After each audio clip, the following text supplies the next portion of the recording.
গৃহপর্বের সিরিয়ালে আজকের পর্বে আপনারা দেখতে পাবেন ঋদ্ধি ওর মাকে বলছে, মা তুমি একটু শান্ত হও, তুমি একটু চুপ করো, দেখছি আমরা, এসব বলে।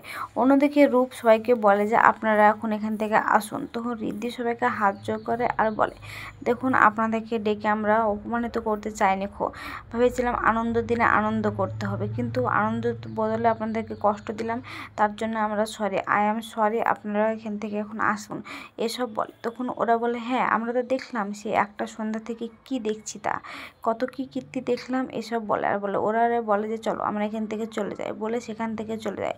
অন্যদিকে শুভর কাকুমনি বলে যে কি বড়দা ভাই আবার এরকম কাজ করতে পারে, আমার একটু বিশ্বাস হচ্ছে না, এসব বলে। তখন আদি ওর বাবা মার কাছে আসে আর বলে, মা বলো না ওরা কি সত্যি কথা বলছে। তখন ওর মা শিবন্তী বলে যে বাবা আমি কিছু জানি না, কিন্তু একটা কথা আমি সত্যি জানি, তুই আমার সন্তান, আমি তোকে মানুষ করেছি, আমি তোর মা, এটা সব থেকে বড়ো সত্যি, আর কোনো কিছু সত্যি নেই। তখন আদি বলে, ও তার মানে ওরা যেটা বলছে সেটাও তাহলে সত্যি, এসব বলে। আর তখন শুভ কাছে আদি আসে আর এসে বলে, শুভ তুমিও কি সব কিছু জানতে। অন্যদিকে তুফান ওর মাকে জিজ্ঞেস করে, মা তুমি কিছু বলছো না কেন, এগুলো কি সব কিছু সত্যি, এসব বলে। শিবন্তী তখন পোলাককে বলে, তুমি কেন আমাকে ঠকিয়েছিলে, কেন আমাকে সত্যিটা বলনি খো, এসব বলে। তখন দেবিকা বলে, আমি এসব কিছু চাইনি খো, শুভর এতে কিছু দোষ নেই, আর আমি শুভর সাথে কোনো প্ল্যানও করিনি খো, এসব মিথ্যা কথা বলছে। শুভ তখন উত্তেজিত হয়ে বলে ফেলে যে না আমি এসব কিছু চাইনি, আমি কোনোদিন চাইনি যে এই কথাগুলো সামনে আসুক। তখন আদি বলে, ও তার মানে তুমি জানতে শুভ সব কিছু, জেনে শুনে আমাকে কিছু বললে না, কেন আমাকে বললে না, কেন এভাবে ঠগালে, এসব কথা বলে। আর তখন মোহনা বলে, শুভ তুমি তো আমাকে সারপ্রাইজ দিতে চেয়েছিলে, এখন আবার ঘুরে আমার দোষ দিচ্ছ কেন, আমাকে কেন তুমি ব্লেম করছো, এসব বলে। তখন শুভ বলে, আমি জানি না এ সব কিছু তোমার কাজ সাজি, যাতে সবাইকে তুমি কষ্ট দিতে পারো তিলে তিলে, তাই এসব কিছু করেছো, এসব বলে। তখন আদি শুভকে বলে, শুভ তুমি সব কিছু জানার পরে কেন তুমি আমাকে বললে না, তুমি একবার বলতে পারবে কিসের জন্য বললে না, এসব কথা বলে। তখন শুভ ঠাম্মি বলে যে কি যে বড় মামা এসব চুপ করাও, এসব কীর্তি আমার ভালো লাগছে না, মান সম্মান থাকছে না। তখন সীমন্তী বলে, মা একটা কথা বলুন তো, শুধু বাড়ি বইয়েরই কেন দোষ হবে, তা আপনার ছেলেকে জিজ্ঞেস করুন, আপনার ছেলে কি করেছে, তা আপনার ছেলে কেন এত বড় অন্যায় করলো। তখন সীমন্তী ওর স্বামীকে ধরে আর বলে, বলো তুমি কেন এসব করলে, কিসের জন্য করলে, এত বড় আমার সাথে বিশ্বাসঘাতকে, কেন আমাকে এসব বললে। তখন ওর মা বলছি, পুলাক বল, সব সত্যি কথাটা তোকে বলতে হবে, তুই কি করেছিলি কি হয়নি সব আমাদেরকে খুলে বল। তখন পুলাক বলে, হ্যাঁ মা আমি আর সব কিছু বলবো, যখন এই ঘটনাটা জানাজানি হয়ে গেছে তখন অবশ্যই আমি বলবো, আমি জানাতে চেয়েছিলাম না, তবুও যখন জানা হয়ে গেল তখন আমি অবশ্যই কেন কেন বলবো না। তখন আদি বলে যে কি বাবা এসব তুমি কি বলছো, এরা যেটা বলছো সব কিছু সত্যি, আমাকে কেন তোমরা এসব জানাওনি, এসব কথা বলে। তখন বলে ঠিক আছে তাহলে এবার বলি, আমি সত্যিটা এবার সবার সামনে বলবো, বলে পুলাক সব কিছু সত্যিটা বলতে থাকে যে কয়েক বছর আগে আমি দেবিকার সঙ্গে আমি একই কলেজে পড়াশোনা করতাম, আর সেই কলেজে ও থাকতে দুজন দুজনের কি ভালো লাগতো, কিন্তু পরিস্থিতি অনুযায়ী আমরা নিউ ইয়র্ক আমাকে চলে এসেছি, আর সেখানে এসে সব কিছু পাল্টে যায়, আর আমার সেখানে এসে সিমনদিকে বিয়ে করে ফেলি।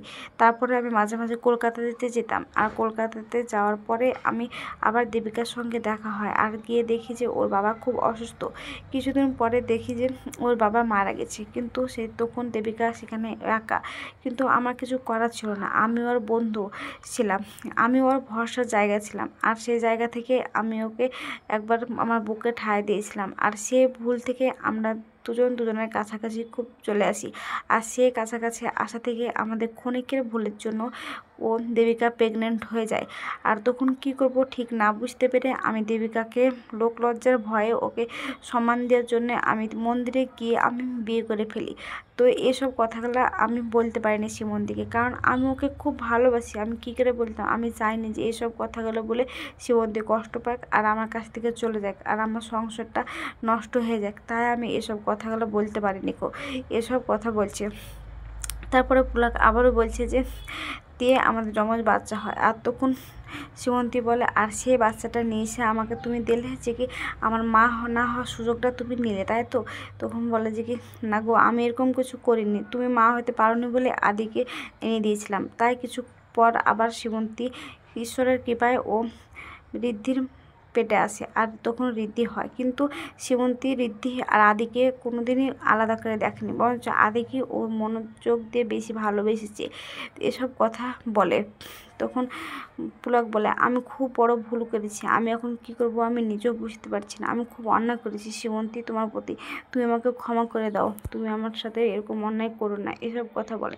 তখন শিবন্তী বলে, তুমি একটা মিথ্যেবাদী, তুমি একটা ঠকবাজ, আমি ভাবতাম আমার স্বামী মহান, আমার স্বামী কোনো অন্যায় করতেই পারে না, সব থেকে ভালো, এসব বলে আর নিজের গাল মুখকে চড়ায়। তখন শুভ আসে আর শুভ বলে, মা তুমি এসব কী করছো? তখন বলে শুভ, তুই ছাড় আমাকে, বলে এক ধাক্কা দেয়, দিয়ে কান্না করতে লাগে। আগাম পর্বে দেখতে হবে যে সীমন্ত উত্তেজিত হয়ে আদি ওকে বুকে জড়িয়ে ধরেছে, আর তখন তুফান দাঁড়িয়ে থাকে আর ওখানে শুভ তখন বলে যে কি তুমি তো এসব কিছু করেছো, এসব কথা বলে। তখন সীমন্তী মাথা ঘুরে পড়ে যেতে যায় আর সবাই ওকে জড়িয়ে এসে তাড়াতাড়ি ধরতে। তো আজকের পর্বটা কেমন হয়েছে, যদি ভালো লাগে তাহলে কমেন্ট, শেয়ার, সাবস্ক্রাইব করবেন, আর ফেসবুক থেকে দেখলে ফলো